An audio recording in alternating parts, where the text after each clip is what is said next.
Yuhu, kembali di channel Gudang Bacaan, tempatnya rekomendasi dari komik yang pernah underread. Hari ini kita akan melanjutkan art kedua dari manhwa ODGJ tanpa nunggu lama and less. Check it out. Cerita berlanjut ketika Ketua Kin masih memeriksa kamar mereka dan menemukan bulu rambut yang nampak seperti, hingga membuat Ketua Kin tak percaya apakah Monster Beast level 2 itu bisa berakhir seperti ini. Kemudian Ketua Kin menanyakan kepada Lin dan Zhang apa yang telah mereka perbuat, dan jawaban dari dua orang sableng itu hanya tidur.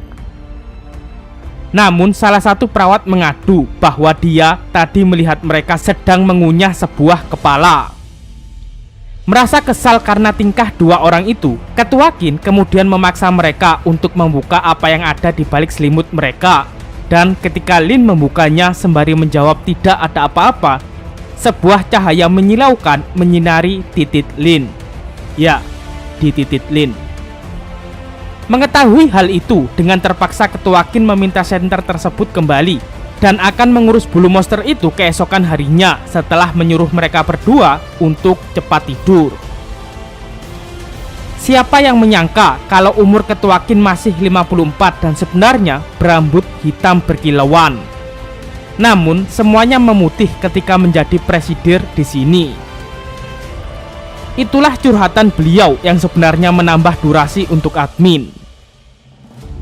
Ketika semua orang sudah pergi, Lin dan Zhang bangun dari aktingnya. Kemudian MC kita menanyakan sesuatu hal yang membuatnya kebingungan, yakni kenapa Ketua Kin selalu tahu barang yang ia sembunyikan, sedangkan dia tidak tahu kalau Zhang juga menyembunyikan jarum-jarumnya.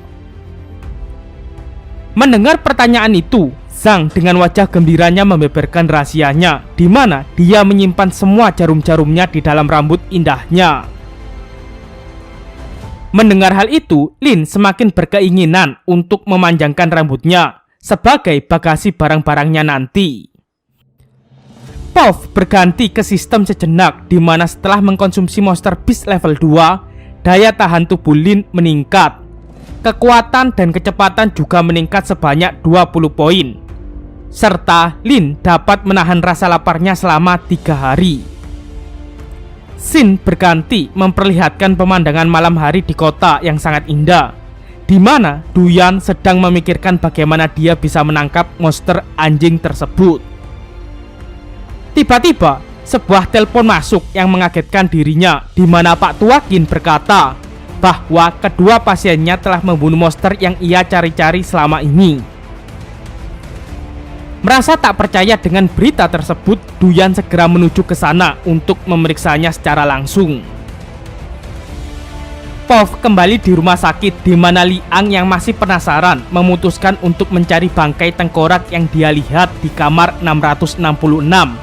Dan tepat di bagian belakang gedung, dia menganga tak menyangka bahwa satu persatu tulang belulang dilempar dari jendela dan jauh lebih besar dari yang ia duga. Tiba-tiba sebuah bayangan cepat membawa kepala tulang tersebut dan membuat Liang semakin ketakutan dan akhirnya memutuskan untuk pingsan. Ternyata kepala tersebut sengaja diambil oleh Duyan yang segera menuju ke Ketua Kin berada. Duyan membenarkan bahwa tengkorak tersebut adalah monster yang dia cari selama ini, lalu meminta Ketua Kin menjelaskan secara detail kenapa dia bisa mati dengan tragis. Sembari membersihkan bajunya, dia sudah menyampaikan semua detailnya di telepon. Namun informasi itu tidak bisa Duyan terima. Pasalnya, manusia biasa tidak akan bisa memukul seekor beast, bahkan seorang psikopat sekalipun. Mendengar hal itu, Ketua Kin memberikan data diri mereka sembari membeberkan fakta meskipun mereka seorang psikopat, tapi mereka bukanlah orang biasa. Ketika Duyan membaca data tersebut, dia sontak terkejut. Bagaimana bisa seorang manusia yang mencoba bunuh diri setiap harinya menjadi lebih kuat dan tak kunjung mati? Namun itulah kenyataannya. Bahkan CCTV di ruangan tersebut menjadi bukti bahwa mereka mengalahkannya dan memakannya. Mendengar hal itu, Hunter top kota juga tak percaya dibuatnya, dan Duyan merasa dua orang tersebut sangat berpotensi hingga menarik minatnya. Keesokan harinya, di pagi yang cerah di mana Lin dan Zhang sedang berada di taman sembari melihat matahari yang indah. Lebih jelasnya, mereka saat ini sedang berlomba melihat matahari. Aduh, horor cuy. Pokoknya jangan coba-coba deh, ntar ngeblur. Namun perlombaan tersebut dimenangkan oleh Zhang karena dia menyuruh Lin untuk berkedip.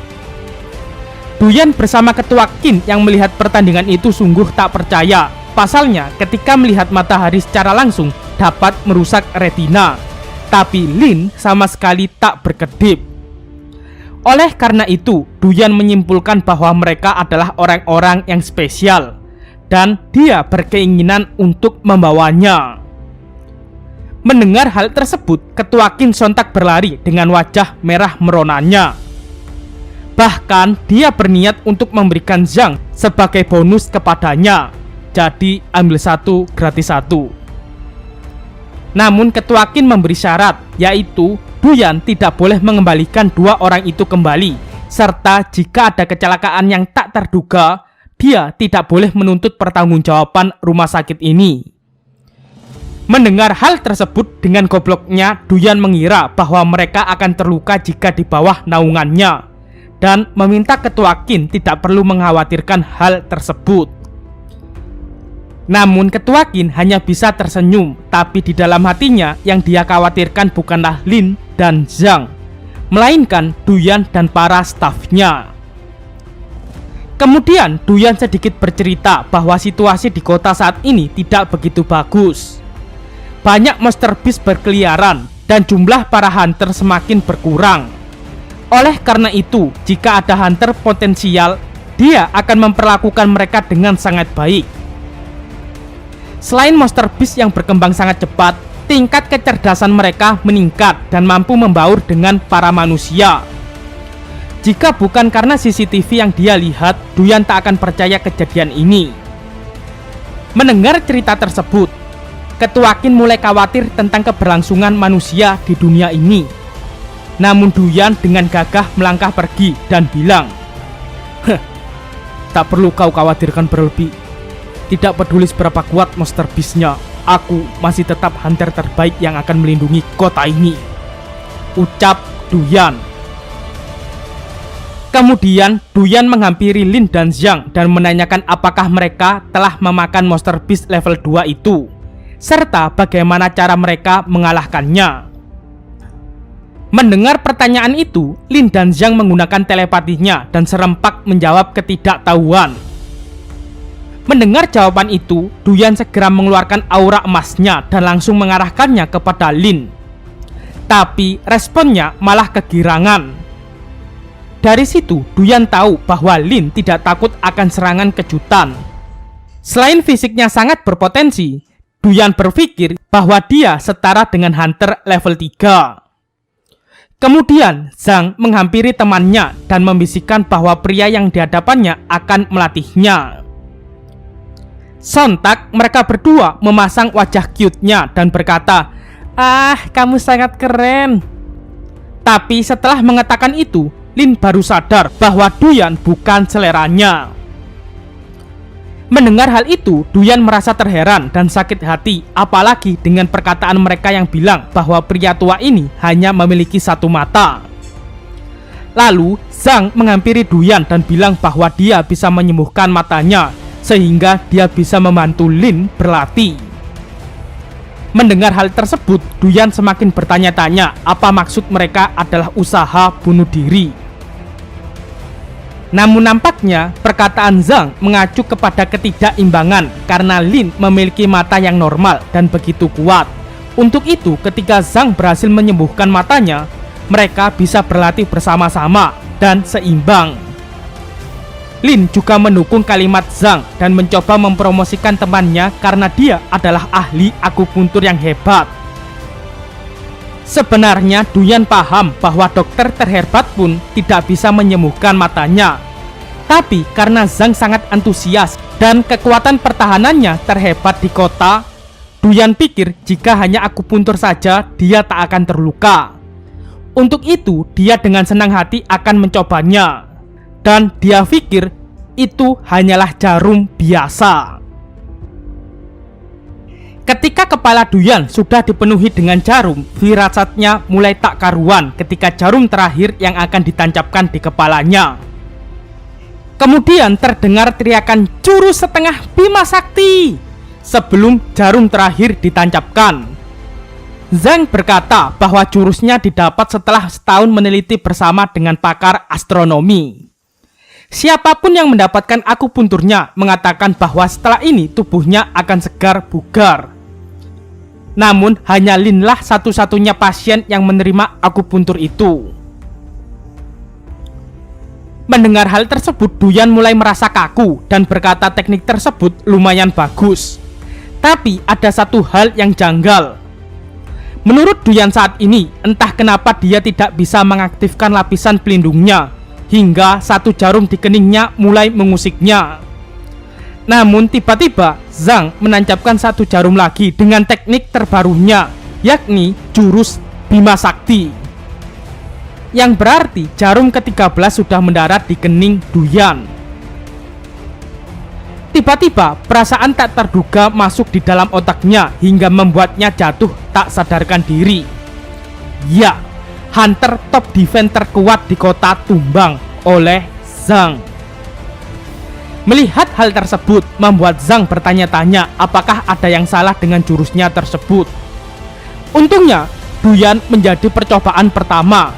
Karena Zhang orangnya yang pantang menyerah, dia kemudian meminta Lin mencoba jurus modifikasinya. Namun dia juga ditumbangkan olehnya. Zhang sepertinya nampak kebingungan tentang masalah yang dia hadapi. Dan sepertinya dia harus melakukan banyak eksperimen lagi dan mencari kelinci percobaan selanjutnya. Namun mereka bertiga ditemukan oleh Ketua Qin dengan keadaan tertidur di taman dengan kepala penuh jarum. Jadi Zhang sendirilah yang menjadi kelinci percobaan selanjutnya. Nancepin jarum ke kepalanya sendiri. Mau heran tapi emang gila. Ketua Qin sontak kebingungan, bahkan hunter tingkat nasional bisa pingsan karena kedua pasiennya. Nampaknya dia mulai mengkhawatirkan tentang masa depan kotanya. Puff pindah di lorong UGD di mana ringtone khusus di rumah sakit membuat suster dan beberapa dokter ketakutan mendengarnya. Namun mau bagaimana lagi? Bahkan ketika telepon tersebut berhasil diangkat, pihak rumah sakit nampaknya sudah tahu apa yang sedang terjadi. Segera pihak rumah sakit mengirimkan 2 ambulan untuk ketiga pasiennya yang terluka dan memindahkannya dengan cepat sehingga bisa menanganinya dengan baik. Namun sopir ambulan kali ini nampak sedikit berbeda karena baru saja melakukan operasi mata. Namun menurutnya Hausoko hakinya sangatlah kuat, jadi dia bisa mengemudi dengan baik. Tanpa berlama-lama, mereka segera bergegas menuju rumah sakit dengan sedikit mengebut. Entah cara menyetirnya berbahaya atau tidak, namun Ketua Qin mengacunginya jempol. Entah siapa yang gila di sini, tapi admin kayaknya ikutan gila lama-lama kalau bahas manhwa ini. Puff berganti memperlihatkan Dr. Lee yang sedang bergumam, menanyakan kenapa mereka sangat gigih sekali untuk kembali ke rumah sakit. Bahkan saat dia melihat operasi Lin, Dr. Lee berencana untuk membuat kecelakaan kecil agar bisa membunuh kedua pasien langganannya. Namun tak lama setelah pikiran itu, Dr. Lee menampar dirinya sendiri, karena semua dokter pasti ingin pasiennya sembuh, kecuali Dr. Cabul. Cuaks! Kemudian Dr. Lee menelpon Ketua Qin dan menyampaikan kekesalannya karena kali ini pasiennya bertambah 1 orang. Mendengar komplain tersebut, Ketua Qin hanya tersenyum, bahkan memberi alasan dengan menyalahkan Dr. Lee yang tak mau merawat pasiennya saat itu sedikit lebih lama lagi. Namun untuk menenangkannya, Ketua Qin segera menutup mulut Dr. Lee dengan notif pesan yang sudah masuk di ponselnya. Dan ketika Dr. Lee melihat itu, Ketua Qin segera berkata bahwa uang tersebut cukup untuk mereka tinggal beberapa hari di rumah sakit. Jika Dr. Lee masih komplain dan memaksa menolak, Ketua Qin akan melaporkan Dr. Lee karena telah menerima suap dan pesan ini bisa menjadi bukti yang sah. Seketika, hidup Dr. Lee terasa pudar. Mau maju salah, mau mundur, kena. Itulah nasib Dr. Lee saat itu. Kita kembali ke MC, di mana sistem memberikan notifikasi bahwa saat ini Lin Fan telah mencapai level SS dan memperoleh skill bertahan tingkat tinggi. Namun gobloknya, sistem tersebut menanyakan konfirmasi dari notifikasi tersebut sebelum tersadar bahwa tuannya saat ini sedang pingsan. Akhirnya, sistem memilih solusi terbaik bagi tuannya. Jadi dia tanya sendiri, jawab-jawab sendiri. Kasian banget aku, sistem konyol. Puff lagi-lagi berganti kepada dua suster cantik yang sedang menggibah Lin dan kawan-kawan yang kembali dengan keadaan yang lebih parah dari sebelumnya. Kemudian disusul scene impian para jomblo yang mana Li Ang sedang disuapi oleh pacarnya, dan dilanjutkan dengan gombalan layaknya pria bucin pada umumnya. Kali ini admin gak akan terangin satu persatu karena admin juga jomblo. Namun situasi tersebut harus hancur ketika dokter yang sedang memeriksa Li Ang memberikan instruksi kepada suster untuk menempatkan Lin dan kawan-kawan di ruangan yang sama dengan Li Ang. Ketika dia melihat Lin saat itu, Li Ang yang kondisinya membaik kembali syok dan pingsan. Sesaat sebelum Lin tersadar, sistem memberikan notifikasi yang memberitahu bahwa dia telah berhasil menembus tahap Renje dalam 2 hari ini. Serta Lin saat ini masuk ke tahap lanjut dari latihan Qigong. Namun persyaratannya bisa membebani pikiran tuannya. Tak lama setelah itu, Lin membuka matanya dan melihat Li Ang yang merengek kepada dokter untuk segera pindah kamar. Namun ketika Lin mulai berbicara dan ingin meminta makanan, Li Ang menatap mesra mata Lin, lalu memutuskan untuk pingsan kembali. Jadi, ya gitulah peranan figuran. Puff pindah pada Duyan yang ikut tersadar dari pingsannya. Kemudian terheran tak menyangka bahwa peluru yang sangat kuat sekalipun akan sulit menyakitinya. Tak lama setelah itu, terdengar suara Lin dan Zhang yang membuat Duyan sekilas menoleh dan langsung membuang muka karena malu. Di dalam pikirannya, dia bertanya-tanya bagaimana mungkin hunter terkuat di kota masuk rumah sakit karena ulah 2 ODGJ seperti mereka. Tak lama setelah itu, Zhang dan Lin segera menghampiri Duyan dan langsung meminta maaf karena belum bisa menyembuhkan matanya. Zhang lalu berjanji jika mencobanya beberapa kali lagi, mungkin dia akan berhasil. Karena Duyan masih tak terima dengan keadaan ini dan berpikir itu adalah kejadian yang hanyalah kebetulan, Duyan dengan percaya diri mengizinkan Zhang mencobanya sekali lagi. Mendengar hal tersebut, wajah Zhang langsung kegirangan dan seketika berpose dengan penuh keyakinan bahwa kali ini akupunturnya akan berhasil. Namun tak lama kemudian terlihat suster berlari sembari mendorong Duyan ke UGD karena detak jantungnya menurun, yang artinya Zhang kali ini gagal kembali. Setelah melewati keadaan kritisnya, Duyan masih tak terima bahwa sebuah jarum mampu membuatnya hampir koma. Pasalnya, serangan Monster Beast level 9 bahkan tak bisa menggoresnya sedikit pun. Tak lama setelah itu, kejadian dejavu terjadi, yang mana Zhang datang meminta maaf dan berjanji percobaan berikutnya pasti akan berhasil. Sementara Duyan masih belum bisa terima dengan penghinaan ini, sehingga dia mengizinkan Zhang mengakupunturnya sekali lagi. Tentunya hasil dari percobaan ketiga membuat suster harus ekstra berlari ke ruangan UGD karena detak jantung Duyan nyaris berhenti. Lin yang melihat itu hanya bisa menepuk pundak sahabatnya sembari menyemangatinya.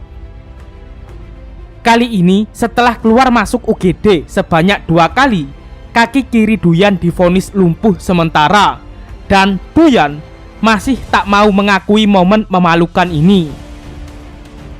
Zhang yang melihat ekspresi Duyan saat ini merasa dia nampak frustasi hingga tak mau menjawab pertanyaannya. Tapi Lin selalu berpikir positif dan meyakinkan sahabatnya bahwa dia selalu mempercayainya seperti dirinya. Mendengar hal tersebut, Duyan hanya bisa memutar kepalanya dengan susah payah dan bergumam, "Tidak bisakah kau meninggalkan aku sendirian?" ucap Duyan. Setelah beberapa jam berlalu, terlihat Lin dan Zhang kecewa akan rasa Sprite dan cola yang telah mereka dapat di rumah sakit. Bahkan Zhang berencana akan membelinya sendiri. Namun mereka tersadar karena tidak punya uang sepeser pun. Tiba-tiba secara bersamaan, Lin dan Zhang menoleh ke arah Duyan, kemudian menghampirinya dan menawarkan jam tangan Rolex yang Zhang punyai. Duyan dengan tegas menolak tawaran itu dan hanya memberikan pertanyaan sebagai gantinya. Cukup beritahu aku caramu mengalahkan monster anjing itu, maka aku akan langsung memberimu uang. Dengan kompak, Lin dan Zhang menoleh satu sama lain, kemudian mulai bercerita bahwa sebenarnya anjing itu baik hati, suka mengibaskan ekornya dan penurut, termasuk ketika mereka menyuruhnya untuk memanggang dirinya sendiri. Mendengar hal tersebut, jelas Duyan tak percaya dan kesal. Tapi Lin dan Zhang hanya mengangguk-anggukkan kepalanya dan berkata bahwa dia telah jujur. Karena tak ingin kehilangan kewarasannya, Duyan mengiyakan informasi itu. Karena mau bagaimanapun, itu semua salahnya dengan bertanya kepada 2 orang sableng seperti mereka. Bahkan ketika Zhang mendengar pertanyaan tersebut, dia penasaran siapakah orang gila yang Duyan maksud. Karena tak ingin berlama-lama dengan mereka berdua, mau tak mau Duyan langsung memberi mereka ATM untuk jajan. Berapapun yang mereka pakai, Duyan tidak peduli. Karena Duyan yatim piatu dan tidak mempunyai siapa-siapa. Jadi dia bertarung hari demi hari hingga mampu mendapatkan uang sebanyak itu. Namun jumlah tersebut bukanlah sesuatu yang penting baginya. Setelah mendengar cerita sedih tersebut, Lin mengembalikan ATM itu bukan karena simpati, tapi karena mereka menganggap itu bukanlah uang. Mendengar hal itu, Duyan kembali darah tinggi menanggapi tingkah bodoh mereka berdua, sembari menangkap ATM itu karena dilempar Lin dan Zhang. Zhang dan Lin segera pergi dengan gagah dan mengatakan, dasar jahat. Jika tidak mau membagi uang, jangan coba-coba menipu kita dengan kartu aneh seperti itu, ucap mereka berdua. Ya, emang bener nggak ODGJ kalau dikasih kartu ATM nggak mau? Coba aja, kalau udah komentar ya. Puff beralih tak jauh dari rumah sakit tersebut, di mana terdapat monster ular mistis level 2. Dia mendengar rumor bahwa di gedung tersebut ada 2 orang yang memiliki energi yang mirip dengan orang yang membunuh monster anjing dan aura hunter berlevel tinggi. Jadi dia tidak boleh bertindak gegabah untuk menyerangnya. Namun ketika dia mengeliat menuju rumah sakit, dia dihentikan dengan tingkah enak-enakan dari 2 sejoli yang angik di tengah malam. Jika monster tersebut tidak merasakan aura hunter di sekitarnya, dia bahkan tak segan-segan untuk memakan mereka berdua. Astagfirullahaladzim, yang begini bahaya nih. Setelah cukup lama memantau adegan enak-enakan, akhirnya pria tersebut selesai dan langsung pergi setelah membayarnya. Dan saat itulah adalah kesempatan untuk monster ular mistis menyantap wanita malam tersebut. Ketika monster tersebut akan menyantap wanita itu, ular itu seketika ketakutan karena merasakan energi dari monster anjing kian mendekat. Dan benar saja, Lin serta Zhang berjalan ke arahnya hingga monster ular itu memutuskan untuk sembunyi terlebih dulu. Melihat pelanggan baru, wanita penghibur tersebut memanggil mereka dan berkeinginan untuk mengajaknya bermain. Namun, hal pertama yang Lin tanyakan yakni di mana mereka dapat membeli cola dan Sprite beserta makanan. Karena merasa tidak berhasil menarik perhatian mereka dengan tubuhnya, gadis malam tersebut langsung mengusir mereka pergi. Namun, gadis itu tiba-tiba mengetahui bahwa pakaian yang Lin dan Zhang pakai mengingatkannya pada kakaknya yang juga pasien ODGJ di rumah sakit Kingshan.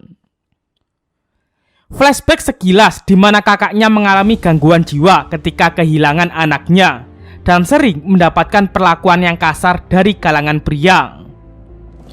Kembali di masa sekarang di mana gadis itu menanyakan di mana keluarga mereka.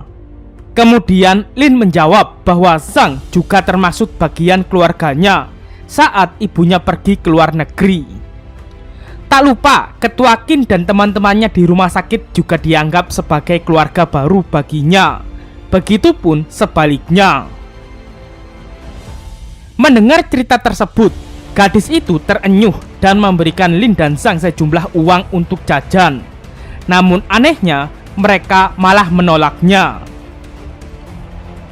Berpikir bahwa obrolan panjang tersebut membuat Lin lengah, monster ular sebelumnya langsung menerjang Lin di titik butanya. Namun apa daya, monster tersebut berhasil tertangkap dengan satu tangan Lin tanpa tergores sedikit pun. Ketika melihat ular tersebut, wajah Zhang langsung berbinar-binar dan mereka dengan kompak mengatakan, "Wah, ular ini lucu sekali." Mendengar hal itu, nampak ular tersebut malu-malu. Flashback pada masa lalu monster tersebut, yang mana dia kala itu menyusutkan bentuk tubuhnya menjadi kecil agar bisa mendapatkan perlindungan dari manusia. Namun kenyataannya, ketika dia menghampiri para manusia, mereka semua lari ketakutan, bahkan melemparinya dengan batu. Sejenak saat itu dia menganggap para manusia bodoh karena tidak mengetahui keimutannya. Dan kali ini dia menemukan orang yang berbeda dari yang lain. Karena satu-satunya yang menyebut dirinya imut. Akhirnya monster tersebut bertemu dengan orang yang tepat dan bisa bahagia bersama. Setelah momen tersebut, tiba-tiba sistem menginformasikan bahwa makhluk di depannya bisa mengurangi rasa lapar Lin selama 3 hari. Dan sistem menyarankan untuk dihidangkan berkuah. Pasti ngerti dong, masa enggak? Tak lama setelah itu, tercium bau lezat yang bahkan membuat tetangganya terpikat. Dan bau tersebut berasal dari masakan gadis sebelumnya, yang mana sudah terdapat Lin dan Zhang antusias menunggu sup daging ular bambu pedas. Dan gilanya, ketika akan memotong kepala ular tersebut, pisau yang Lin gunakan hancur berkeping-keping, hingga sementara monster itu bisa bernafas sejenak dan menyombongkan diri. Namun tanpa pikir panjang, Lin menggunakan tangannya sendiri dan menariknya hingga ular tersebut bisa bermanfaat bagi semuanya. Itulah berakhirnya kisah ular lucu nan imut tersebut. Akhirnya masakan gadis tersebut telah selesai dan mereka menyantap hidangan tersebut bersama layaknya seperti keluarga.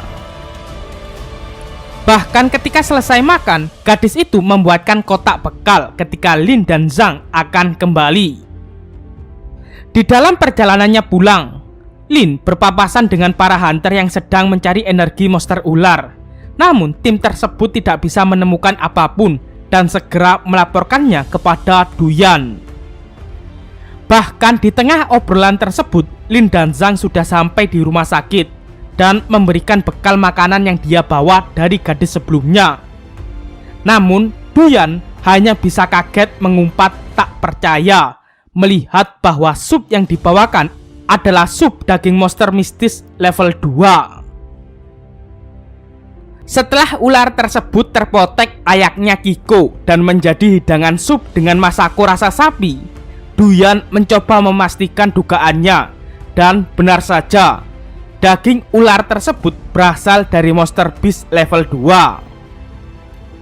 Lin dan Zhang merasa kecewa dengan respon enggan dari Duyan yang tak mau menyantapnya, padahal mereka juga memberikannya secara gratis. Dengan wajah suramnya, Duyan kemudian berkata bagaimana cara mereka membunuhnya dan apakah mereka benar-benar memakan sop ular tersebut. Pasalnya, monster itu memiliki racun mematikan dan kecepatan serangannya seperti kilat. Jadi, mustahil ular tersebut kini berada di dalam sebuah mangkok sup. Dengan bahagia, mereka menceritakan awal kejadiannya di mana ular lucu tersebut tiba-tiba menghampiri mereka. Bahkan ular tersebut melingkari tangan Lin dengan imut, seperti bertanda bahwa dia ingin dimasak. Ular yang menurut mereka sangat mengemaskan sekarang sudah berada di surga menemani monster anjing. Iya, emang gitu tampilannya sampai di gambar autornya. Mendengar cerita lucu tersebut, Duyan sangat kesal, bahkan ingin memutuskan lompat bunuh diri karena tak kuat menghadapi mereka berdua. Namun, Lin berdoa agar Duyan cepat sembuh dari agresifnya, agar tidak cepat gila. Hari berjalan cukup cepat di mana malam telah datang dan Duyan masih di rumah sakit tidur dengan 2 orang terkuat di bumi. Namun, dia masih memikirkan nasib Lin dan Zhang yang meskipun dilihat dari penampilannya, 2 ODGJ ini diberkati kekuatan yang besar hingga mampu membunuh monster bahkan memakannya. Tapi di dalam lamunannya, Duyan mendengar suara langkah kaki dan langkah itu berasal dari Lin dan Zhang yang perlahan mendekat. Dengan pose kerennya, Zhang bertanya ingin menyembuhkan Duyan dengan teknik akupuntur terupdate-nya, karena dia adalah pria yang baik yang dia kenal. Mendengar hal itu, Duyan terpaksa berpura-pura tertidur dan sepenuhnya mempercayakan pada mereka dan berharap bahwa Zhang akan menunjukkan kekuatan tersembunyinya. Tapi gobloknya, di ruangan tersebut gelap dan Zhang tidak bisa melihat titik akupunturnya dengan jelas. Namun, sahabatnya hanya bisa berkata, "Tenanglah, kau pasti bisa. Kau telah meneliti akupuntur selama bertahun-tahun. Aku yakin kamu melakukannya meskipun dalam gelap," ucap Lin. Mendengar hal itu, Duyan dengan bercucuran keringat di wajahnya hanya bisa pasrah. Dan di dalam hatinya, energi akupuntur ini jauh lebih kuat daripada teknik terakhir kalinya. Namun pada jarum ke-13 yang terakhir, nasib sial harus dialami Duyan, di mana Zhang dipergoki oleh suster hingga membuat akupunturnya meleset karena kaget. Apes anjir. Dan Duyan merasakan energi yang meluap dan tak kuat menahannya, hingga meminta suster untuk menolongnya. Segera teriakan suster memanggil para dokter dan langsung melarikan Duyan ke UGD karena mengalami pendarahan yang hebat. Dan konyolnya, Zhang dengan wajah tak bersalahnya mengucap, aku salah menempatkan jarum terakhirnya." Namun respon Lin hanya bisa menyaut perkataan itu dengan semangat. Tenanglah, bukan masalah besar. Selama dia hidup masih ada harapan," ucap mereka berdua dengan keadaan yang terikat di ranjang. Puff berganti di ruang UGD di mana para dokter terpaksa membotaki kepala Duyan agar bisa menutup lubang di kepalanya. Namun, tepat ketika dia akan dioperasi, Duyan membuka matanya dan keadaan canggung terjadi di antara mereka. Karena kondisi Duyan yang sudah baik-baik saja, dia memutuskan kembali ke kamarnya lagi. Namun dokter menyarankan untuk Duyan berada di ruangan private. Meskipun mereka sama-sama gila, namun dia lebih baik dari kedua orang sebelumnya. Mendengar ucapan itu, Duyan lalu memasang wajah anehnya. Namun ketika Duyan sudah pergi, anehnya dokter baru menyadari bahwa tiba-tiba tulang kakinya yang patah bisa pulih, dan Duyan tak tahu itu. Namun meski begitu, yang Duyan tahu saat ini, kepalanya bisa bersinar. Sebelum Duyan memutuskan untuk pergi karena ada misi dadakan, untuk terakhir kalinya dia melihat wajah Lin dan Zhang. Dan kepala pelontos itu mengakui bahwa hunter terkuat dari kota Hei harus pingsan ketiga kalinya oleh Zhang. Dan Zhang harus bangga akan hal itu. Namun mulai sekarang Duyan tidak akan mempercayainya lagi untuk semua ketululan yang tak sengaja darinya, dan akan menyimpannya sebagai aibnya sendiri. Di dalam keseriusan itu, Lin kemudian memberikan apresiasi bahwa Duyan masih bisa selamat dari kejadian semalam, dan Lin mengakui bahwa Duyan memanglah kuat. Namun sebagai ucapan terakhir, Lin berkata bahwa lain kali Zhang pasti akan menyembuhkan matanya. Mendengar hal itu, Duyan dan Lin hanya bisa bertatap-tatapan. Kemudian segera pergi meninggalkannya dengan harapan, semoga kita tidak bertemu lagi, ucap Duyan untuk yang terakhir kalinya. Itulah aib dari salah satu hunter terkuat di kota yang memalukan. Tak lupa Duyan menelpon Ketua Qin dan menyampaikan permintaan maafnya karena tak sanggup membina mereka berdua. Mendengar perkataan itu, Ketua Qin merasa terhianati hingga menangis galau di ruangannya karena hari-hari santainya berakhir sampai di sini. Waktu pun terasa cepat, dan di pagi hari yang cerah, Lin dan Zhang sudah dalam perjalanan kembali ke rumah sakit jiwa Qinshan. Setelah kepergian Duyan, Zhang merasa sedih dan sedikit bersyukur bahwa dia masih hidup. Dan tak lupa dia menanyakan apakah matanya sudah sembuh atau belum. Namun Lin memastikan kepada sahabatnya dengan perkataan, pasti esok ketika bertemu kembali, pasti kau akan menyembuhkan matanya, ucap Lin. Mendengar hal itu, Zhang netting tak karuan dan berpikir kepergian Duyan mungkin karena ulahnya. Lin hanya bisa tersenyum sembari menyembunyikan fakta bahwa Duyan tidak akan menemuinya lagi. Tiba-tiba Zhang melihat apel yang sangat lezat di sebelah Lin dan meminta temannya untuk mengambilkannya. Karena keadaan mereka sedang terikat, mau tak mau Lin harus menyobek pengikatnya, kemudian mengambil apel untuk Zhang. Dan tululnya, Lin menyuapi Zhang yang sedang terikat. Tutorial meribetkan diri. Kita pindah ke depan ambulan di mana Dr. Lee sedang mengobrol bersama rekannya. Namun Dr. Lee tak ingin banyak bicara dan segera mengantar paketnya ke Ketua Qin berada. Puff pindah lagi di pelabuhan pertama kota Yanhai, di mana beberapa hunter sedang menghadapi monster beast gurita level 4. Bahkan dengan berbagai serangan kombinasi, gurita tersebut masih bisa bertahan dengan baik. Namun ketika para hunter sedang kewalahan dengan kabut hitam mematikan dari bersin gurita, sebuah pelindung kuat menyelamatkan mereka, dan si botak dengan gagah berada di langit langsung membunuh gurita tersebut dengan satu serangan saja. Meski begitu, para juniornya tak bersorak kegirangan karena bos mereka datang. Mereka malah terdiam terheran kenapa bos mereka saat ini tampil pelontos. Beralih dari kekurang ajaran para anak buah Duyan, di arah jembatan terlihat macet yang luar biasa, dan Dr. Lee sudah tampak kesal. Tak lama setelah itu, terdengar suara jeritan minta tolong dan beberapa kerumunan berlari. Tiba-tiba, mobil mereka kejatuhan orang dengan penuh luka yang menghancurkan kaca mobil mereka. Dan Dr. Lee pun merasa bahwa harinya kali ini sungguh sangat sial. Beralih sejenak kepada Duyan yang tak jauh dari arah jembatan, di mana Duyan masih bisa merasakan energi Monster Beast yang tersisa. Dan ternyata firasatnya benar ketika salah satu anak buahnya menyampaikan bahwa ada satu monster yang berhasil melarikan diri dan pergi menuju pusat kota. Puff kemudian kembali di jembatan di mana kekacauan sedang terjadi.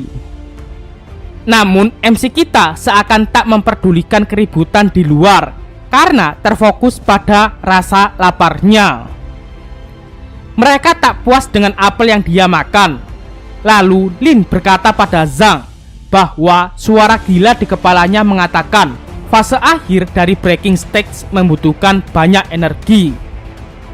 Merasa tak terima dikatakan suara gila, autor rela membuat kolom dialog yang mengungkapkan kekesalan sang sistem. Di sisi lain, ternyata keributan tersebut didalangi oleh seekor bayi gurita yang sedang mencari ayahnya, layaknya Haji. Dan di sisi lainnya lagi, tampak Dr. Lee sedang menolong orang yang terluka parah. Bahkan beliau tidak memperdulikan keributan yang lain sebelum menyelamatkannya. Rekannya yang melihat itu kemudian membentak Dr. Lee jika dia tidak segera kabur, maka nyawanya juga akan terancam. Mendengar ucapan tersebut, Dr. Lee kemudian melempar sebuah jam tangan, di mana jam tersebut merupakan jam pemberian anak yang pertama kali dia selamatkan saat operasi. Dan sejak kejadian itu, Dr. Lee bersumpah dia tidak akan meninggalkan pasiennya. Beri tepuk tangan kepada Dr. Lee, salut aku anjing. Namun, momen keren tersebut harus sirna ketika rekannya bertanya, terus bagaimana dengan keadaan dua pasien di dalam ambulans? Sembari menelan ludahnya, apresiasi admin harus hilang karena ternyata Dr. Lee memilah-milah pasien yang ingin dia rawat dengan sungguh-sungguh, terkecuali Lin dan Zhang, serta kandidat orang menyebalkan di rumah sakit Qin Sang. Beralih dari momen crispy tersebut, rekannya segera memberitahu Lin dan Zhang untuk segera lari karena Monster Beast akan datang. Mendengar hal itu, Lin segera melepas ikatan temannya dan segera kabur. Namun tiba-tiba Lin menghentikan petugas itu, kemudian bertanya apakah monster tersebut imut. Mendengar pertanyaan itu, petugas tersebut hanya merespon dengan wajah cute-nya dan berkata, mungkin iya. Setelah mengetahui hal tersebut, Lin memutuskan untuk menghampiri monster itu dan ingin bermain dengannya. Mendengar respon tersebut, petugas itu hanya bisa berkata, kalian memang sakit jiwa. Tak jauh dari momen tersebut, tampak monster gurita berlevel 8 sedang kebingungan mencari ayahnya. Dan anehnya, perkataan dari monster itu dapat Lin pahami dan dia menjawab dalam benaknya, ayahmu tidak akan datang, namun aku akan datang padamu, ucap Lin dalam hati. Beralih pada Dr. Lee yang kaget tak menyangka bahwa rekannya kabur meninggalkannya. Tapi ketika Dr. Lee masih fokus menolong pasiennya, Monster Beast gurita sudah ada di atasnya dan bersiap untuk menyerangnya. Meskipun Dr. Lee sudah menyadari keberadaan monster tersebut, dia tetap berusaha menolong pasiennya. Dan setelah berusaha dengan keras, akhirnya pria yang terluka berhasil tersadar. Namun tentakel monster tersebut sudah menerjang ke arah mereka. Berpikir nyawanya akan berakhir di sini, tiba-tiba Lin datang dan menarik monster tersebut dan melemparnya jauh. Ketika Dr. Lee masih memejamkan matanya. Tak lama setelah itu, suara dari rekannya terdengar. Ternyata pria yang berencana kabur kembali dengan informasi bahwa dia berhasil menemukan mobil di depan sana dan bisa membawa pasien tersebut pergi ke rumah sakit.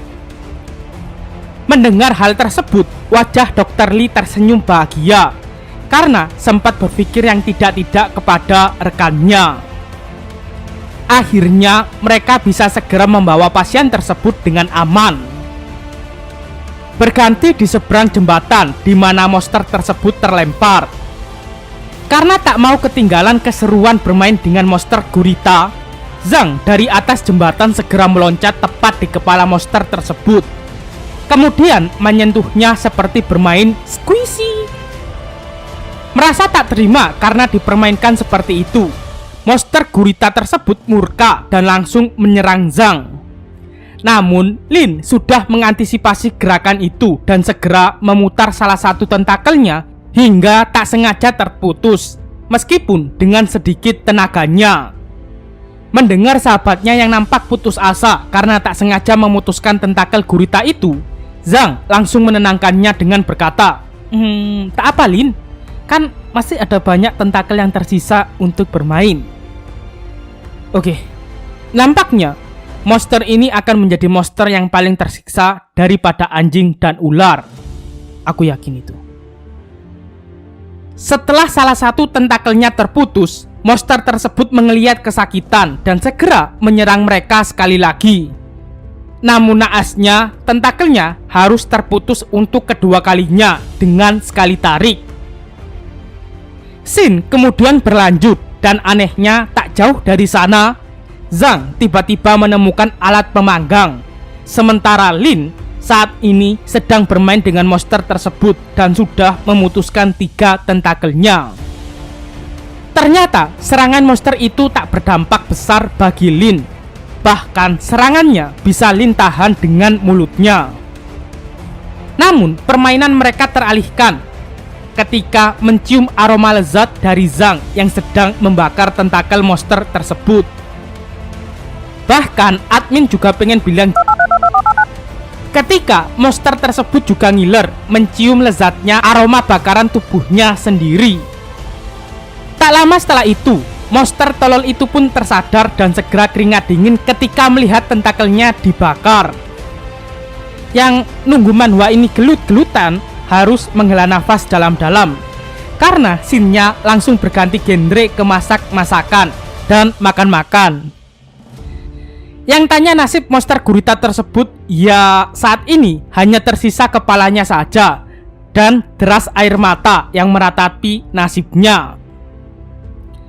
Karena tak tega melihat monster tersebut menangis sedari tadi, MC kita yang murah hati melepaskannya dari sulitnya kehidupan dengan membakar kepalanya sekaligus. Kan kepala gurita juga enak, apalagi fresh. Tapi di sini mahal cuy. Sate gurita 1 set dengan kepala tuh sekitar 70-an. Jadi pengen kan? Apalagi dengar suara bakso. Beranjak dari Lin dan Zhang, kini terlihat Duyan sudah berada di jembatan, sedang mencari sisa gelombang energi dari monster gurita yang ia rasakan. Setelah berselang beberapa saat, akhirnya asistennya berhasil menemukan lokasi terakhir dari gelombang tersebut dan segera bergegas ke sana. Namun, titik tersebut tepat pada Lin dan Zhang yang sedang tertidur setelah kekenyangan. Semua anggotanya nampak kebingungan, namun hanya Duyan yang terlihat gemetar ketakutan karena sudah menebak apa yang telah terjadi di sini. Lalu, salah satu pasukannya mengusulkan untuk bertanya kepada 2 orang di hadapannya yang sedang tertidur pulas. Tapi, Duyan merespon usulan tersebut dengan kesal dan menolaknya. Jika mereka tetap memaksa, Duyan akan mengunduli mereka semua. Namun, Duyan mempunyai ide yang lebih baik untuk mengetahui lokasi monster itu dan segera berlari ke arah Lin dan Zhang. Lalu bertanya dengan lembut, apakah gurita itu enak? Dan ajaibnya, Lin dan Zhang bisa menjawab pertanyaan itu sembari mengigau. Mendengar jawaban itu, Duyan seketika terdiam sembari membenarkan pikiran anehnya. Dia lalu memutuskan untuk segera pergi dari sana sebelum membangunkan 2 orang sableng itu. Setelah kasus tersebut, Duyan segera mengadakan rapat dan memberitahu hasil dari penyelidikannya. Saat ini, banyak hunter yang telah bertemu dengan monster unik yang mampu menyembunyikan kekuatannya. Namun, di sela presentasi itu, pikiran Duyan sedang tak karuan, memikirkan apakah dia akan melatih mereka berdua lagi atau tidak. Namun, hanya dengan membayangkan jika bertemu kembali, Duyan langsung ketakutan dan nampak tersiksa. Bahkan ekspresi tersebut telah menarik perhatian rekan-rekannya hingga membuat ketua departemen strategi kesal. Kemudian, gadis seksi tersebut berjalan ke arah Duyan dan berkata, "Semua pelatih dari 4 perguruan memutuskan berlatih di rumah sakit jiwa Qingshan untuk meningkatkan mental dalam 1 bulan. Apakah kau keberatan, Duyan?" Ucap tante tersebut sembari mengelus manja kepala Duyan. Kepala Duyan yang dielus kepala bawahku yang reaksi. Mendengar usulan konyol tersebut, Duyan tak berani membantah sedikit pun, karena tante seksi tersebut adalah ahli taktik kelas atas di markas besar. Namun, Duyan hanya bisa bertanya, bukankah latihan berat seperti itu akan sangat sulit bagi pemula? Ucap Duyan. Seluruh perwakilan di Departemen Khusus Kota Yanhai terkejut dengan pertanyaan tersebut. Pasalnya, mereka semua menilai latihan bersama ODGJ sangatlah mudah. Untungnya, pertanyaan Duyan tidak menyinggung tante seksi itu, yang mengira bahwa usulan latihannya dianggap terlalu mudah. Ya, di pikiran semua orang emang mudah, kan tinggal nemenin ODGJ. Tapi, tante tersebut yang masih belum tahu namanya berkata, "Dalam hal menguji kekuatan, kita dapat mengukurnya melalui pertempuran. Namun, di medan perang, kemampuan untuk menghadapi kejadian tak terduga sangat diperlukan. Musuh kita seperti ODGJ yang tak mampu ditebak. Itulah alasan aku membuat latihan seperti ini. Apa kalian paham?" Ucap wanita tersebut. Meskipun sebenarnya program latihannya cukup unik, namun Duyan masih takut dengan kedua psikopat yang tak lain adalah Lin dan Zhang. Beralih ke topik yang lain, di mana menurut informasi, monster dengan IQ tinggi sedang memimpin monster rendahan, sehingga saat ini para monster cenderung bersembunyi. Kejadian ini belum pernah terjadi sebelumnya dan takutnya ini adalah pertanda bahaya besar akan segera datang. Untuk itulah, mereka semua lebih butuh banyak informasi tentang para monster tersebut. 3 hari kemudian, di taman depan rumah sakit Qingshan, terdapat romansa semut yang di episode sebelumnya dilempar Zhang. Dan tepat pada episode kali ini, mereka dipertemukan kembali. Tapi momen itu hanya sementara karena Zhang lagi-lagi memisahkan mereka dengan mempermainkannya berulang kali, sampai suara Lin terdengar mencarinya. Ketika mendengar suara sahabatnya, Zhang segera berlari ke arahnya dengan bahagia. Dan yang tanya nasib semut tersebut, dia saat ini kembali terpisah dengan jarak yang sangat jauh dari kekasihnya. Mari kita nantikan romansa cinta yang sebenarnya tidak penting ini. Kita kembali pada Zhang dan Lin. Ternyata setelah mukbang gurita, Lin tertidur seperti babi selama 3 hari penuh hingga membuat Zhang khawatir. Lalu, Lin bercerita bahwa sebenarnya dia tidak tertidur dalam 3 hari tersebut. Dia selalu mendengar suara orang gila di kepalanya yang memaksanya tidur untuk membantunya melampaui batas kekuatannya. Kemudian, Lin mendapatkan notifikasi yang mengatakan bahwa selamat, Anda telah menerobos level dasar. Dan saat ini, Lin ingin mencobanya sedikit. Dengan mengangkat telunjuknya, sebuah energi yang hebat muncul menghancurkan pohon besar yang ada di depannya, hingga memisahkan pasangan semut yang akhirnya bertemu lagi. Melihat teknik tersebut membuat Zhang terpukau kagum. Bahkan dengan hidung panjangnya, ia bertanya, apakah kau menjadi hebat seperti ini berkat teknik akupuntur galaksiku kan? Dan tentunya Lin sembari tersenyum berkata, tentu saja Zhang. Ucapan tersebut sampai membuat sistem emosi karena dia tidak diakui oleh masternya. Kita kembali pada kisah sang semut. Ternyata setelah luapan energi yang Lin coba hingga menyebabkan pohon tumbang, suami sang semut mati mengenaskan tertimpa pohon. Dan terlihat rekan-rekannya bergerombol mengelayat. Beralih dari kisah duka sang semut, terlihat beberapa petugas datang dan segera mengevakuasi pohon tersebut. Namun pelakunya saat ini sedang bersiap-siap untuk hal gila berikutnya, yakni tes kekebalan di tiang listrik. Zhang sebenarnya khawatir jika Lin melakukan atraksi ini karena benda tersebut sangatlah berbahaya. Namun Lin percaya pada suara gila yang ada di kepalanya bahwa itu tidak akan berdampak parah baginya. Lagi-lagi sistem ngambek karena sebutan suara gila dari orang gila yang menuduhnya gila. Beranjak dari sistem, Lin sangat yakin dengan aksinya dan jika nantinya terjadi hal yang buruk, Zhang pasti bisa menyelamatkannya. Setelah momen saling percaya itu, Lin langsung melompat ke atas pusat tiang listrik dan segera menyentuhnya hingga seluruh tubuhnya tersetrum bahagia. Zhang yang melihat itu tersenyum kegirangan melihat kehebatan sahabatnya. Namun, salah satu dokter yang tak sengaja melihat kejadian itu segera menelpon Ketua Qin dan menyampaikan bahwa sepertinya mereka akan mendapatkan masalah yang besar. Mendengar kabar tersebut, Ketua Qin nampak biasa dan segera memanggil ambulan khusus untuk kamar 666. Kembali pada Lin yang masih tersengat listrik bertegangan super tinggi tersebut. Namun, tak berselang lama, sebuah ledakan pun terjadi dari gardu pos tersebut dan Lin terpentar jauh dari sana. Melihat hal tersebut, Zhang segera berlari dengan wajah khawatirnya, bahkan menerobos berkade petugas karena khawatir adanya aliran listrik yang masih tersisa di tubuh Lin.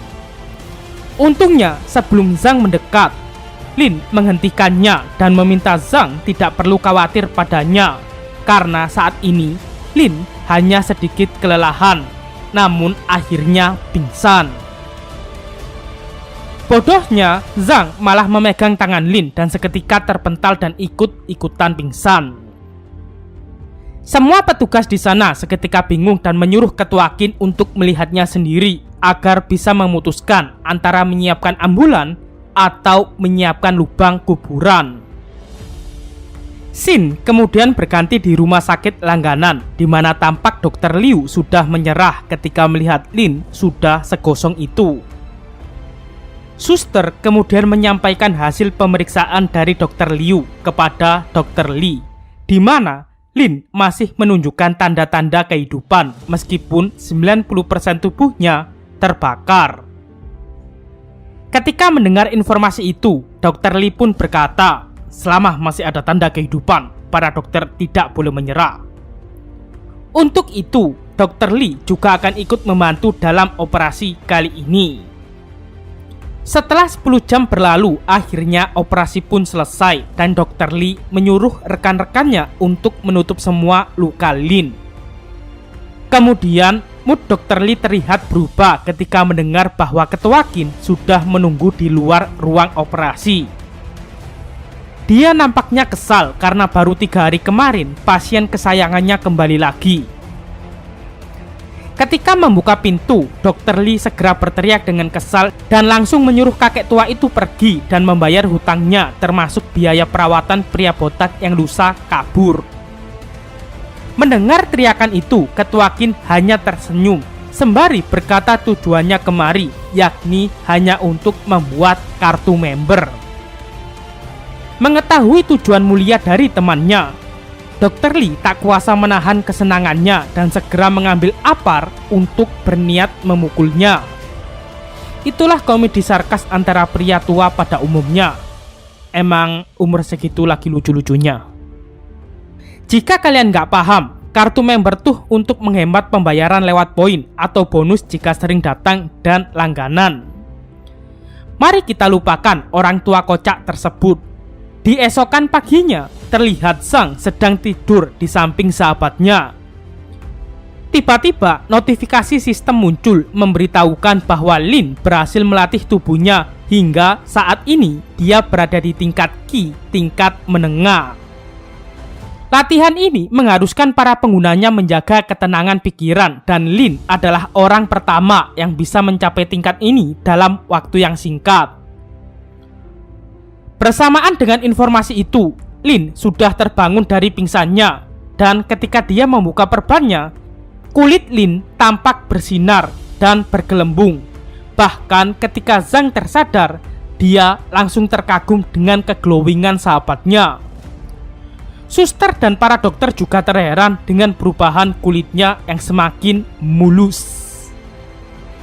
Di sisi lain, tampak Duyan yang masih bimbang antara ingin bertemu dengan mereka dan traumanya ketika mendengar bahwa saat ini Lin masuk rumah sakit. Namun, tak lama kemudian, pria botak tersebut menerima telepon dan kaget tak menyangka bahwa Lin masih bisa selamat meskipun telah menyentuh sumber arus listrik. Menurutnya, bahkan Hunter berlevel 3 bisa mati ketika mencoba meniru ulah Lin. Duyan berpikir setidaknya mereka berada di atas level 4 dan layak untuk dilatih. Ternyata penelpon tersebut adalah Ketua Qin yang nampaknya sedang merayu Duyan agar lepas dari kedua pasien kesayangannya. Entah ini informasi yang benar atau tidak, ternyata Ketua Qin adalah adik dari Dr. Lee. Dalam komiknya, saat ditanyai rekan perawatnya tentang kelanjutan kartu membership, pria tua itu berkata, sudah lupakan, dia telah bekerja keras semalaman, jadi biarkan dia istirahat sejenak. Jika diganggu, kakakku akan terus mengejarku di sekitar rumah sakit ini. Ucap Ketua Qin. Admin bahkan kedua petugas itu nampak syok tak menyangka dan sebenarnya komik ini komedi dengan bumbu sinetron. Beralih dari fakta tersebut, kini tampak adegan romantis dari Liang, pria yang kala itu keseringan pingsan. Ketika mereka selesai suap-suapan, Liang tak sengaja melihat tas usang milik pacarnya dan segera bangun mengambil kartu ATM-nya, lalu memberikannya kepada pacarnya untuk membeli tas yang baru. Sungguh definisi pria idaman. Sebelum gadis tersebut pergi, dia berkata bahwa Paman Wang akan menjenguknya dan ini adalah kesempatan yang bagus untuk berterima kasih padanya karena telah mencomblangkannya. Di luar rumah sakit, tampak Paman Wang sedang berjalan menuju lobi. Namun, dia sedikit aneh dengan 6 pandangannya.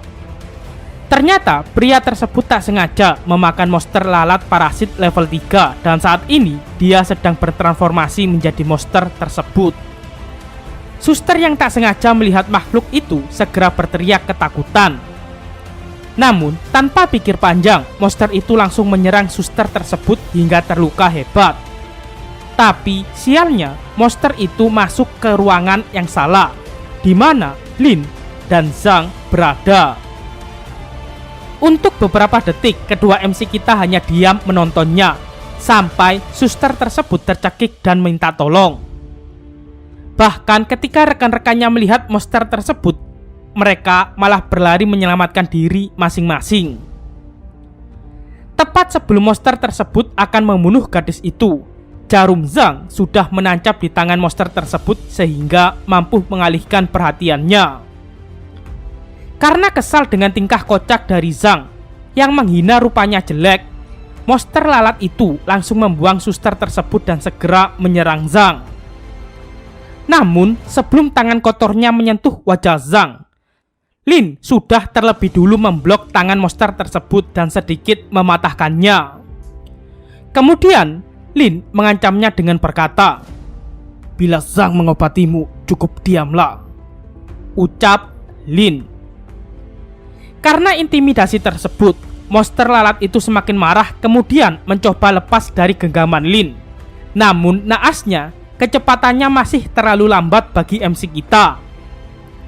Karena kesal, Lin dengan sedikit emosinya mencabut sayap tersebut satu persatu hingga monster itu tergeletak tak berdaya.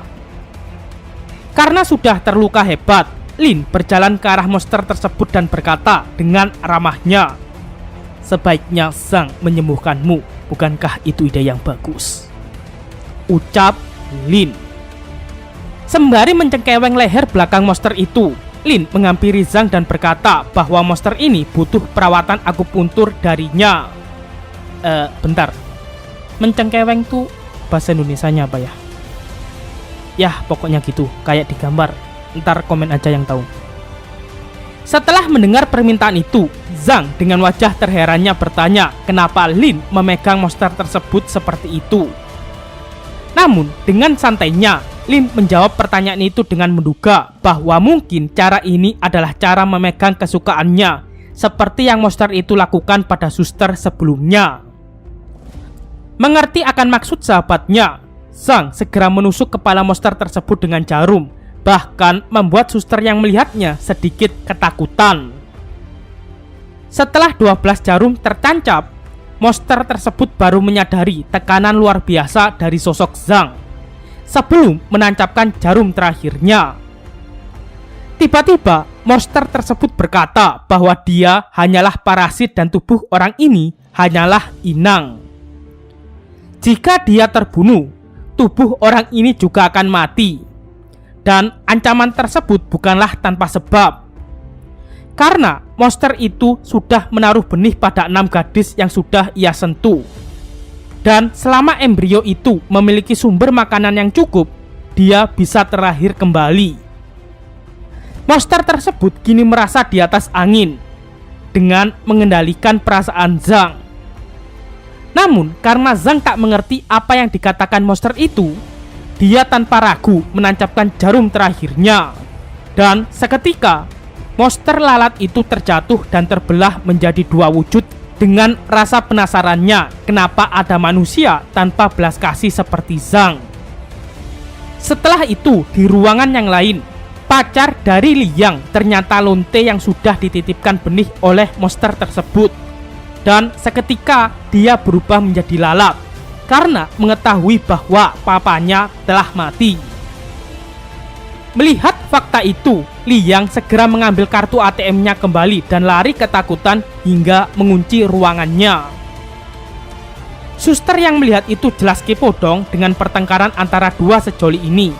Bahkan Liang berkata sembari menahan pintu, "Sayang, maafkan aku. Meskipun kamu gendut, aku terima. Bahkan meskipun kamu selingkuh dan hamil anak orang lain, aku tetap terima.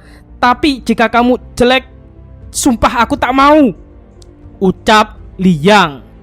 Jir mandang fisik. Setelah mendengar keluh kesah tersebut, dengan beberapa tinjuan, pacarnya berhasil menjebol pintu itu. Dan adegan FTV pun terjadi. Namun setelah itu, gadis tersebut marah karena pacarnya ternyata mandang fisik. Tanpa diduga, tiba-tiba Dr. Li datang menghampiri Liang dengan membawa senjata ala Guan Yu. Sebelum kehadiran monster itu, Dr. Li sedang tidur pulas dan tak sengaja terbangun karena teringat akan permintaan Ketua Qin untuk membuatkannya kartu membership. For your information, sebenarnya nama asli Ketua Qin adalah Hao Ren. Berhubung adminnya udah terlanjur nyebut Ketua Qin, ya udahlah ya. Kembali ke jalan cerita. Namun secara kebetulan di ujung ruangannya dia melihat senjata itu dan segera mengambilnya untuk ia gunakan mengajar Ketua Qin nantinya. Namun sialnya ketika dia keluar, keributan sudah terjadi. Lalu Dr. Li segera menyuruh rekannya untuk menghubungi skuad khusus penanganan Monster Beast, sementara dia sebisa mungkin bertahan dari serangan monster tersebut. Liang bahkan terpukau untuk kedua kalinya diselamatkan oleh Dr. Li. Tak lama kemudian, skuad khusus pun datang dan segera menyegel monster tersebut dengan mantra pengekang hingga membakarnya dan menghabisi monster tersebut dalam sekejap. Selain itu, tim forensik segera mengecek tubuh monster tersebut dan mendapatkan beberapa informasi bahwa mereka menemukan gelombang energi monster level 3 di sekitar sini. Tanpa diduga, radar mereka tiba-tiba mendeteksi gelombang energi yang sangat dahsyat dan lokasi tersebut tepat di arah belakang mereka. Monster wanita yang mereka anggap telah mati tiba-tiba mengeluarkan wujud aslinya, hingga membuat orang di sekitar sana panik ketakutan. Dan tanpa sadarnya, MC kita juga kabur, namun terhenti karena baru menyadari kenapa mereka ikutan lari. Ya, namanya orang gila. Bebas. Lalu, Lin mengatakan pada Zhang bahwa di belakang sana ada sosok lalat yang sangat besar. Kemudian menanyakan hal kebiasaan Lin, yakni, "Zhang, apakah menurutmu monster itu mengemaskan?" Ucap Lin. 10 menit sebelum kemunculan Monster Beast level 7, tampak Zhang sedang menangis karena lalat yang ia akupuntur mati. Namun, Lin segera mengelus kepala sahabatnya dan berkata bahwa ia sudah mencoba yang terbaik baginya. Kini di surga, para monster binatang sudah kedatangan tamu baru, yakni Om Mesum. Kembali pada Zhang yang masih ketakutan karena menurut Ketua Qin, membunuh itu adalah tindakan melawan hukum, dan Zhang takut jika nantinya dia akan ditangkap polisi. Mendengar hal itu, Lin berkata bahwa dia tetap akan ikut bersamanya karena mereka mengobati lalat itu bersama. Dan Lin berjanji akan selalu ada untuk Zhang mempertanggungjawabkan masalah ini. Untuk itu, Lin langsung memecahkan kaca jendela dan mengajak Zhang kabur bersama. Melihat kejadian itu di surga, para korbannya kaget tak menyangka dengan maksud tanggung jawab yang mereka katakan. Zhang yang mendengar itu langsung berbinar kesenangan karena menurutnya kabur adalah hal yang menyenangkan. Tapi sebelum itu, suster menghentikan mereka dan mengucapkan terima kasihnya karena telah menolongnya. Bahkan orang gila di sini suka membantu secara sembunyi-sembunyi. Jadi jangan lupa berbagi dan sodako. Oke guys. Lanjut kepada tingkah Lin dan Zhang yang telah terjun dari lantai 7. Dan bersamaan dengan itu, muncullah Monster Beast level 7 yang mengagetkan para hunter di sana. Bahkan Duyan sendiri sangat khawatir karena tim yang mereka utus sebelumnya hanyalah berlevel 4. Karena situasi tersebut, Duyan berencana akan turun membantunya, tapi dihentikan oleh tante berambut merah. Menurutnya, monster berlevel 7 takkan muncul dengan sendirinya. Pasti ada bos monster di sekitar sana yang mengatur rencana ini. Dan hunter dengan level tinggi harus siap siaga di markas untuk tindakan darurat. Sebagai gantinya, mereka sudah menyiapkan skuad khusus tim Tiang King yang terdiri dari beberapa hunter berlevel 8 untuk menangani monster lalat tersebut. Kembali di rumah sakit yang tampak sudah porak-poranda akibat ulah monster tersebut. Banyak orang yang sudah berlari menjauh, namun MC kita masih berdebat apakah monster lalat itu lucu atau tidak. Monster lalat itu nampaknya memiliki dendam yang sangat besar dengan Lin dan Zhang, hingga menyerang mereka dengan membabi buta. Tapi Lin tidak memperdulikan hal itu. Malah dia sedang asik melihat notifikasi sistem yang mengatakan bahwa monster ini bisa dimakan dan kaya akan protein.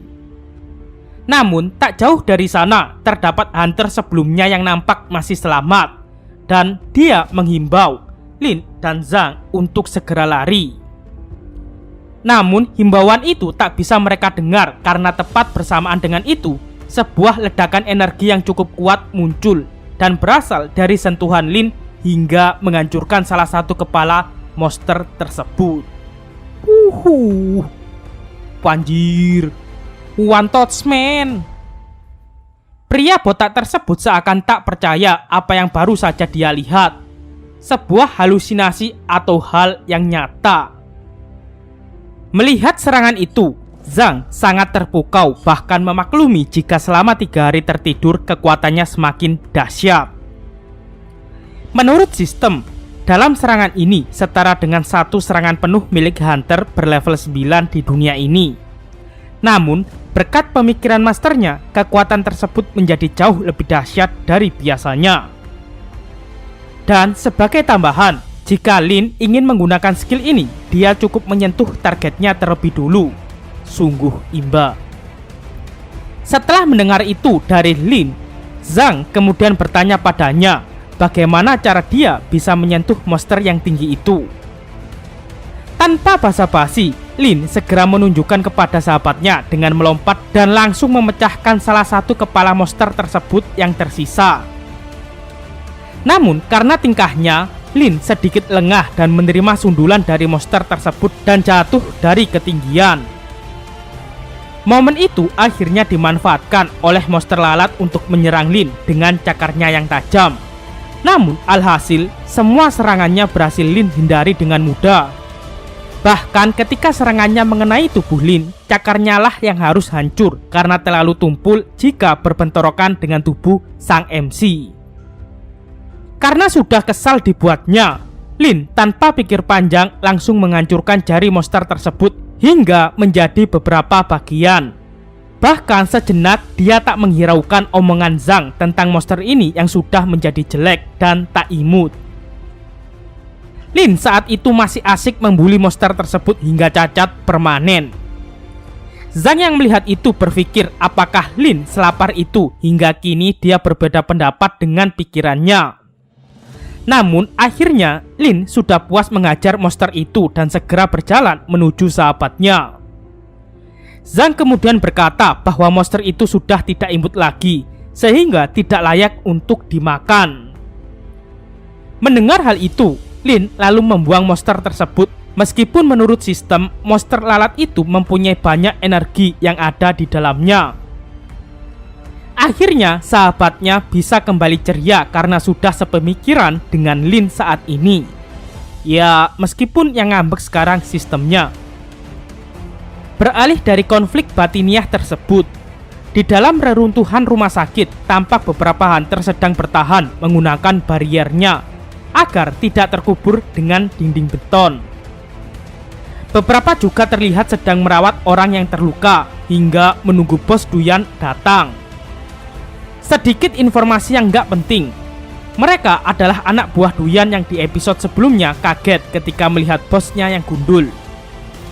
Kini kembali pada cerita di mana Lin dan Zhang yang tak jadi memakan lalat tersebut memutuskan untuk kabur dari sini.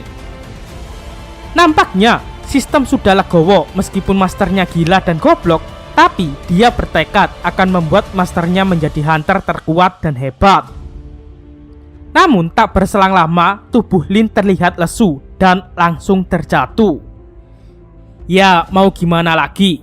Sistem tersebut sudah merayu Lin untuk makan demi memulihkan energinya yang terbuang terlalu banyak saat pertempuran barusan. Namun Lin mencuekinya. Setelah Lin terjatuh, Zhang segera menangis kencang mengira sahabatnya telah KO. Namun tak lama kemudian, anggota skuad khusus tiba dan segera menanyakan keberadaan monster beast level 7 itu kepada Zhang. Salah satu anggota skuadnya tiba-tiba merasakan jejak energi dari kekuatan besar di udara. Dan tampak di sebelahnya, dia melihat mayat monster lalat itu bersimbah darah di tanah. For your information, admin akan sebutkan satu-satu nama skuad khusus yang nantinya akan menjadi pahlawan umat manusia. Mereka semua adalah hunter berlevel 8. Dan pria botak berjanggut ini bernama Huo Feng, hunter bertipe attacker. Pria berambut putih bernama He Duote, seorang enchanter. Lalu wanita yang sedang mengobati Lin adalah Xiao Xiao, hunter bertipe healer. Sedikit tambahan, ketika Xiao Xiao juga mengobati luka Zhang, dia dibuat terheran dengan detak jantungnya yang mirip dengan pria tua. Oh ya, kalian penasaran gak siapakah sosok Zhang sebenarnya? Bagaimana masa lalunya masih belum diketahui sampai sejauh manhwa ini.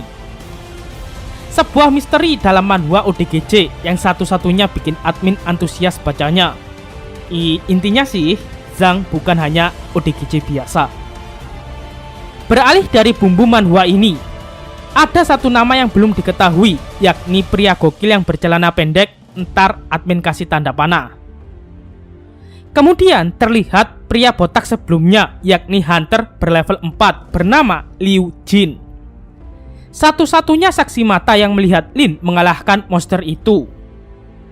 Dia sempat mengatakan kejadian sebenarnya, tapi omongan Liu Jin tidak didengar oleh Xiao Xiao, karena gadis itu segera mengobatinya setelah melihat Liu Jin batuk darah. Waktu berjalan cukup cepat yang memperlihatkan matahari mulai meredupkan sinarnya. Terlihat petugas medis sedang berlari mengobati para korban di sana. Di sisi lain, nampaknya Lin sudah tersadar dari lelahnya dan segera tercengang ketika petugas medis berkata bahwa dia akan mengantarkan mereka pulang ke rumah. Lalu sebuah suara kegirangan dari samping mereka menyapa. Nampaknya kini MC kita mempunyai satu fans fanatik. Melihat keramaian di sekelilingnya, Lin segera berbisik kepada Zhang. Apakah mereka semua kemari untuk menangkap kita? Ucap Lin. Mendengar hal itu, wajah Zhang langsung terlihat pucat dan bersama-sama mereka memutuskan untuk kabur dari sana. Ini adalah kali pertamanya bagi mereka jalan-jalan di kota besar berdua. Seakan terlihat bahagia layaknya manusia normal pada umumnya. Tapi bagi mereka sendiri, soalnya orang lain di sekitarnya tetap menganggap mereka orang aneh. Setelah lelah berjalan kaki, ujung-ujungnya kedua MC somplak kita rebahan di samping jembatan di episode sebelumnya, sembari membayangkan lezatnya gurita tersebut yang kini terlihat kesal di surga. Bahkan mereka sempat berdebat antara enaknya daging manusia dan daging gurita. Lalu tak sengaja Zhang melihat sebuah mobil di sana dan ada satu anak kecil sedang terikat di dalamnya. Beralih di dalam mobil, terlihat seorang penculik sedang menodongkan pistol kepada bocah tersebut. Kemudian menelpon walinya untuk meminta tebusan. Tapi anehnya, bocah itu nampak terlihat tenang, bahkan tanpa ketakutan sedikit pun. Nah, konyolnya, bocah itu malah menyarankan untuk meminta uang tebusan minimal 500 juta, sesuai harga pasar saat ini. Harga yang bocah itu sarankan jauh lebih besar daripada penculik sebelumnya. Atas dasar sarannya, penculik itu menyetujuinya dan meningkatkan uang tebusannya. Nah, tambahan lagi. Malah bocah itu menyarankan untuk penculik itu memberi tenggang waktu agar keluarganya panik ketakutan. Dan lagi, bocah itu juga mengajari penculikan sesuai SOP yang berlaku.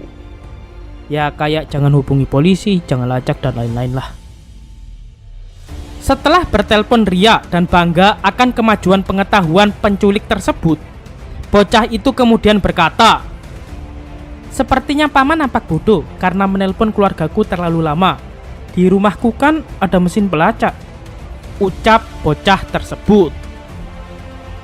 Kedua penculik itu segera panik ketakutan dan ya, mereka kembali menodongkan pistol ke bocah tersebut dan mengancam membunuhnya.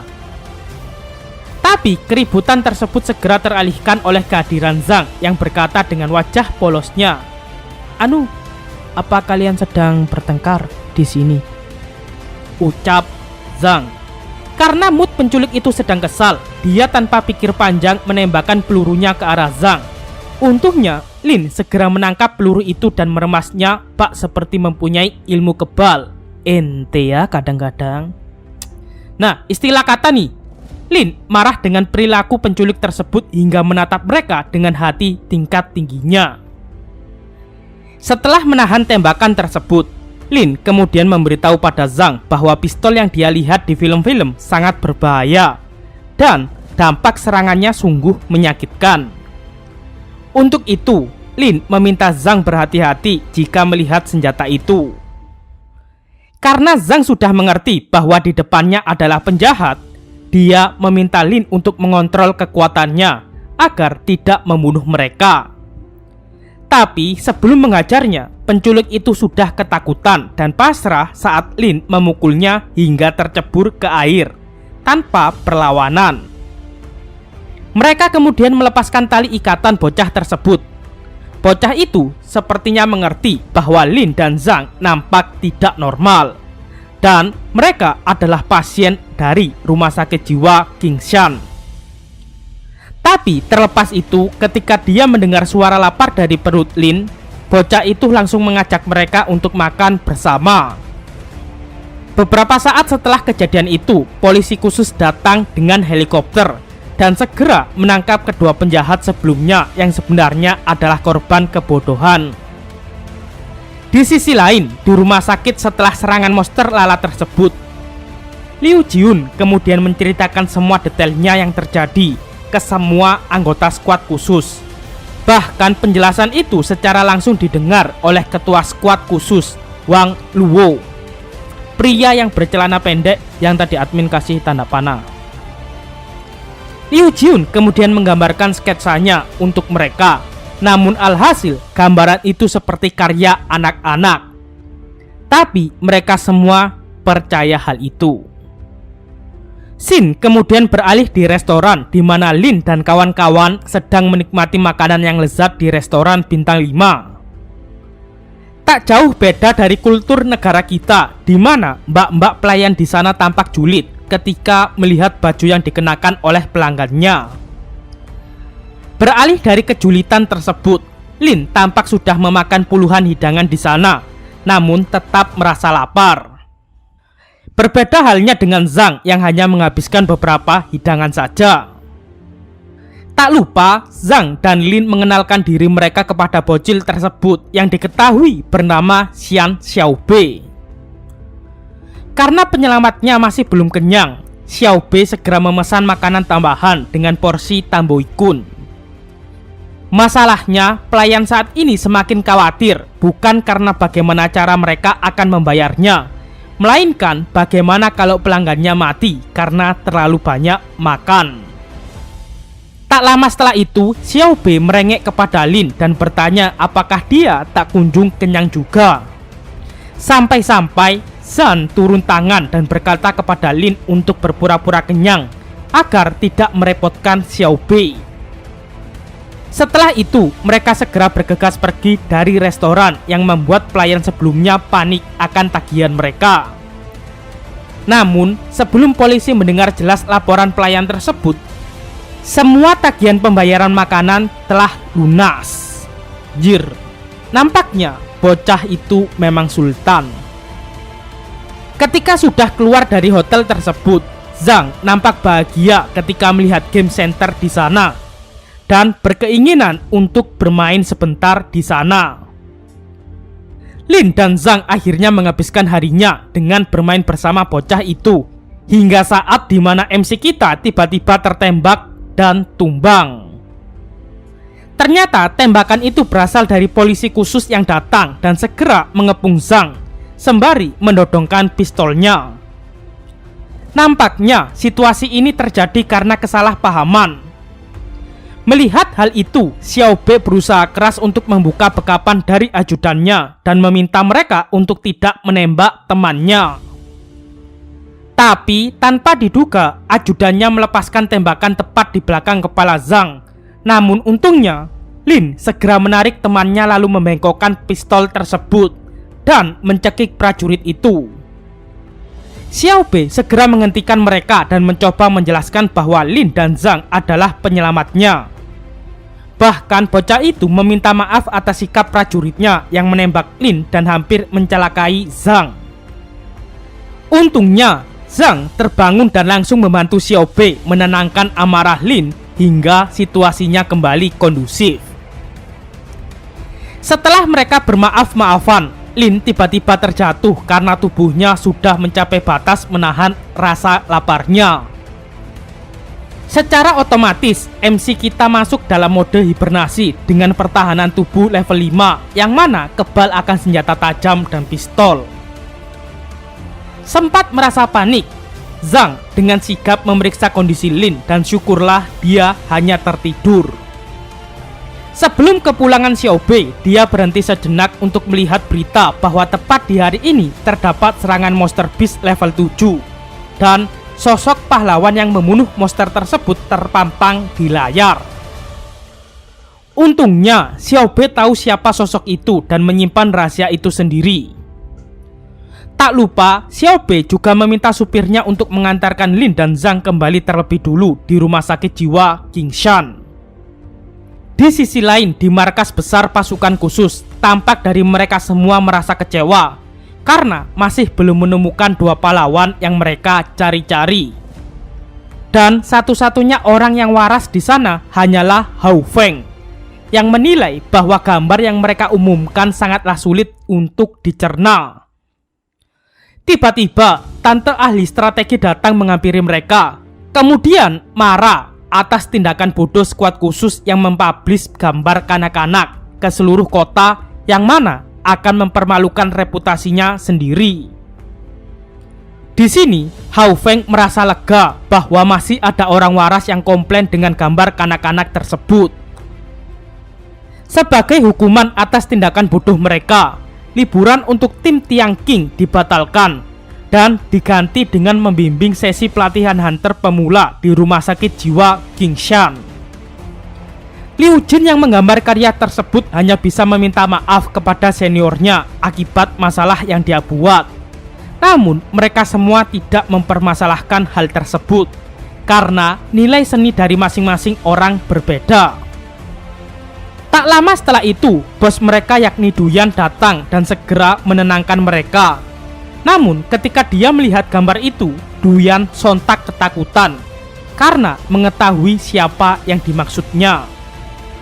Setelah melihat Duyan yang mengerti tentang gambar itu, kini Hao Feng merasa satu-satunya orang yang tidak waras karena tidak bisa menilai dari gambar tersebut. Xin kemudian beralih di rumah sakit jiwa di mana Ketua Qin sedang menelpon Dr. Li untuk menanyakan keadaannya setelah peristiwa tersebut. Tak lupa, kakaknya bertanya keberadaan Lin dan Zhang setelah peristiwa itu, yang seakan mereka berharap MC kita tewas di sana. Wajah mereka berdua terlihat berduka dengan senyuman kebebasan nampak jelas di wajahnya. Beberapa saat setelah percakapan itu berakhir, tiba-tiba pegawainya memberitahu bahwa Lin dan Zhang kembali tanpa luka sedikit pun. Dan setetes kebahagiaan dari Ketua Qin kini telah usai. Setelah mendengar informasi itu dari pegawainya, Ketua Qin kembali menghubungi Dr. Li dan menanyakan kelanjutan pembuatan kartu member. Bahkan Ketua Qin langsung memesan untuk 1 tahun masa aktif agar lebih sering bertemu dengannya. Mendengar hal itu, Dr. Li merasa bangga akan pesonanya yang mampu menarik perhatian banyak orang, hingga tanpa pikir panjang, Dr. PD itu langsung menyetujui usulan kartu member tersebut. Setelah percakapan dengan kakaknya selesai, kini Ketua Qin menyambut Xiao Bei dan mengucapkan terima kasihnya karena telah mengantarkan Lin dan Zhang pulang dengan selamat. Nampaknya, tujuan Xiao Bei bukan hanya ingin bertamu, melainkan ingin menanyakan siapa sosok Lin dan Zhang sebenarnya. Sebelum membawanya ke RSJ, pihak Xiao Bei membawa mereka berdua ke rumah sakit pribadinya dan mengetahui bahwa tubuh mereka berdua cukuplah unik. Pertama, ada Lin yang memiliki jumlah sel jauh lebih banyak daripada manusia normal. Dan yang kedua adalah Zhang, di mana tulang miliknya sudah tidak seperti remaja pada umumnya. Diperkirakan menurut dokter ahli milik Xiao Bei, Zhang kini berusia lebih dari 100 tahun. Ketua Qin yang membaca data tersebut tidak bisa menjawab apapun, dan jika mengenai kasus Zhang, dia sama sekali tidak tahu. Karena Zhang sudah ada di RSJ ini sebelum dirinya menjabat. Namun, menurut Ketua Qin, kemungkinan itu disebabkan oleh mentalitas Zhang yang sangat baik dan sifat riang miliknya. Hal itu relevan karena Ketua Qin sendiri yang masih berumur 50 tahun sudah beruban dan banyak keriputnya karena terlalu banyak stres. Setelah mendengar itu, mau tak mau Xiao Bei harus pulang dengan rasa penasarannya yang masih tinggi. Untuk penutup art kali ini, di sisi lain di dalam gua, Scene menunjukkan siluet para monster berlevel tinggi sedang berkumpul. Lalu mereka membahas peristiwa yang baru saja terjadi, di mana manusia mampu mengalahkan monster level 7.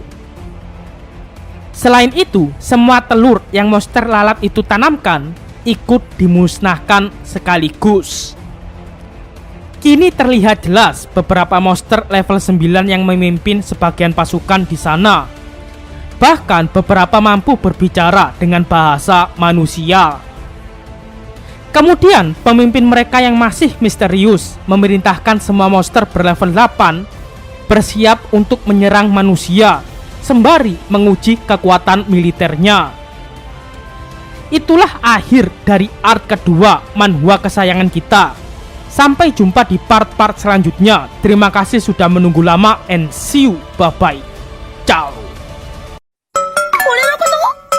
俺は司あまねの双子の弟なんだ。あまねあまね。左边画个虫虫，右边画个龙龙，不要对我凶凶，我的心会痛。